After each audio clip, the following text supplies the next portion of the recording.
आज की वीडियो एक बहुत ही इंटरेस्टिंग पर्सपेक्टिव पे है जो शायद आपको हेल्प कर सके आपकी जॉब इंटरव्यू को क्रैक करने में और एक ड्रीम जॉब को लैंड करने में।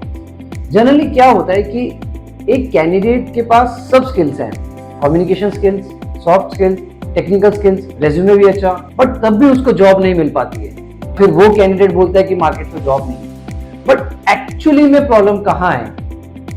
Being an interviewer my self, मैंने बहुत सारे इंटरव्यूज लिए हैं और कई ऐसे सिनेरियोज हुए हैं जहाँ पे सब कुछ ठीक होते हुए भी मैंने उस रेज्यूमे को फॉरवर्ड नहीं किया या उस कैंडिडेट को सिलेक्ट नहीं किया। और प्रॉब्लम ये है कि एक कैंडिडेट एम्प्लॉयर का पर्सपेक्टिव नहीं समझ पाता, एक कैंडिडेट एम्प्लॉयर की रिक्वायरमेंट्स को समझ नहीं पाता, एक कैंडिडेट ये नहीं समझ पाता कि एम्प्लॉयर या इंटरव्यूअर को एक्चुअली में क्या चाहिए। राइट? तो आज हम इस एक पर्सपेक्टिव पे बात करेंगे कि सब कुछ ठीक होते हुए भी एम्प्लॉयर एक्चुअली कैंडिडेट में क्या देखता है। So let's discuss. First, attitude. Now generally होता क्या है, मैंने इतने रेज्यूमेस देखे हैं, उन रेज्यूमेस में कहीं ना कहीं लिखा होता है problem solving attitude, decision making approach या decision making attitude and all that. But जब भी उससे रिलेटेड कुछ भी पूछा जाता है तो कैंडिडेट या तो बता नहीं पाता है, और अगर बताता है तो वो फंबल करता है। तो दैट मीन्स आपने सिर्फ या तो कॉपी पेस्ट कर लिया या सिर्फ कहने को लिख दिया। You actually doesn't mean that. यही प्रॉब्लम है। एज एन इंटरव्यूअर मुझे एक्चुअली में ये समझना है कि what is your attitude specifically in challenging situations. Problem आप कैसे सॉल्व करते हो। नाउ अब आपको करना क्या चाहिए? जब भी आप अपने करियर के बारे में बताते हो या अपनी वर्क असाइनमेंट जो आपने किए हैं, मेक श्योर आप वो टास्क आइडेंटिफाई करके रखो और बताओ जहां बहुत चैलेंज रहा, जहां आपने प्रॉब्लम्स फेस करी, एग्री करो, और उन प्रॉब्लम्स को आपने सॉल्यूशन कैसे देखा और उसको आगे तक कैसे लेके गए। That is what differentiates. यहाँ पे आप उस एम्प्लॉयर के पर्सपेक्टिव से जुड़ जाते हो कि मेरा एटीट्यूड एक्चुअली में पॉजिटिव है, मैंने एक्चुअली में चैलेंजिंग टास्क हैंडल किए हैं, मैंने एक्चुअली में प्रॉब्लम सॉल्व करी है। और जब आप किसी टास्क के बारे में बताते हो और उसकी प्रॉब्लम सॉल्व जो आपने करी उसके बारे में बताते हो तो आप पूरा डिटेल में बताते हो, आप फंबल नहीं करते हो। तो उससे ये पता चल जाता है कि आपने एक्चुअली में ये काम किया है, आप प्रिटेंड नहीं कर रहे हो। That is really very critical. Second, alignment with companies vision. Now यहाँ पे क्या गलती होती है, आपके सीवी में आपके बारे में लिखा होता है, बट आपके सीवी में आपने क्या रिसर्च करी कंपनी के बारे में या कंपनी का विजन क्या है वो नहीं लिखा होता। तो ये बहुत जरूरी होता है जब आप इंटरव्यू देते हो, आपको ये एक इंटरव्यूअर को बताना कि आपने क्या रिसर्च करी है कंपनी के बारे में, या ये जॉब प्रोफाइल क्या है और आप उस जॉब प्रोफाइल के लिए क्यों फिट हो, वो बहुत जरूरी है। I will give you one example.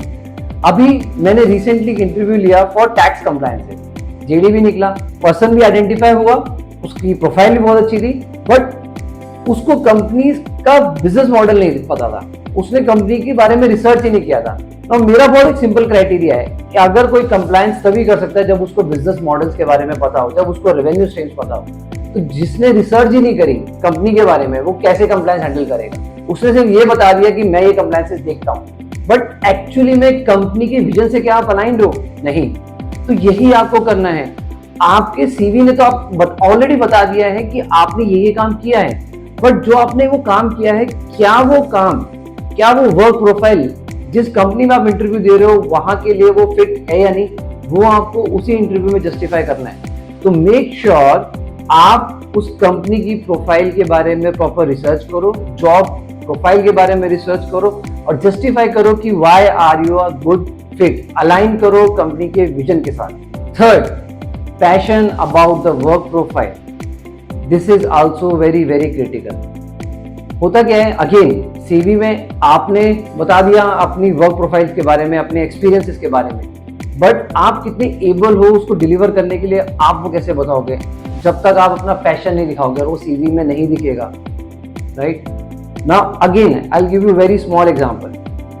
Same example, मैंने एक इंटरव्यू लिया टैक्स कंप्लायंसेस के लिए and I found another person. उसने टैक्स कंप्लायंस का काम किया हुआ है, very good experience of 3 to 4 years, but उसका पैशन है नेक्स्ट स्टेप पे जाना, which is the business project और द बिजनेस एडवाइजरी, राइट। और जब उसके साथ मैंने वो डिस्कस किया वर्क प्रोफाइल, तो समझ में आया यार उसका पैशन कंप्लायंसेस का है ही नहीं, इट्स अ कंप्लीट मिसफिट, उसको करना ही बिजनेस एडवाइजरी है गोइंग फॉरवर्ड। तो कैंडिडेट में सब कुछ ठीक होते हुए भी मैंने उसको सिलेक्ट नहीं किया, right. So you need to be passionate about that work profile, you need to be passionate about that job description, और बहुत डिटेल में डिस्कस करो एक एक points, and you need to understand and justify कि company को actually में आपकी रिक्वायरमेंट है और आप उस जॉब के लिए कैसे फिट हो। Now again I am giving you one other example, let's say big four. Now big four में स्पेसिफिक इंडस्ट्रीज होती हैं, वन इज इंफ्रास्ट्रक्चर, कंज्यूमर्स और TMT.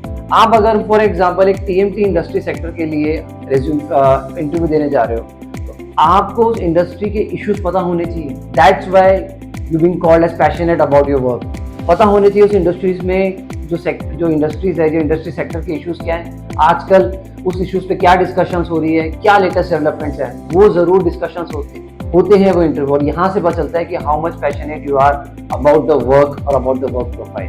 Fourth, management, self management, ये भी आपके सीवी में नहीं दिखेगा। जब भी आप अपनी वर्क प्रोफाइल के बारे में बताओगे, मेक श्योर आपको ये भी जस्टिफाई करना है कि you handle your work very well, timely and along the teams, and also आपको ये भी बताना है कि एबिलिटी है आपके अंदर किसी चीज को लर्न करने की एंड उस पर वर्क करके इम्प्रूव करने के लिए। और ये सिर्फ कहना नहीं है कि यस या मेरे अंदर ability and all that, site very detailed, very specific examples. और जब आप स्पेसिफिक्स टू द पॉइंट और एग्जांपल्स पे बात करोगे, तब आप एक्चुअली अपनी एबिलिटीज बताओगे, एक्सपीरियंसेस नहीं। So in all these points, attitude, alignment, passionate, management, they all are highlighting your abilities. Experiences are already there in your CV. So ये एक एम्प्लॉयर का पर्सपेक्टिव होता है, एक्चुअली में आपके बारे में समझना जो आपके सीवी में नहीं लिखा हुआ। और ये पॉइंटर्स, आई वुड नॉट से कि ये सिर्फ यही पॉइंटर्स होते हैं, और भी पॉइंटर्स होते हैं, बट ये पॉइंटर्स बहुत ही क्रिटिकल होते हैं। And at the and I would just say, interviewer को वो बताओ जो वो सुनना चाहता है या वो जो वो देखना चाहता है, वो नहीं जो तुम जानते हो या तुम चाहते हो, right. Show them what they want, not what you want और what you know. I hope I have given you very different perspective. उस पर थोड़ा वर्क करके देखो and let me know whether these pointers और दीज पर्सपेक्टिव हेल्प्स यू और not. This is Rahul Jain signing of.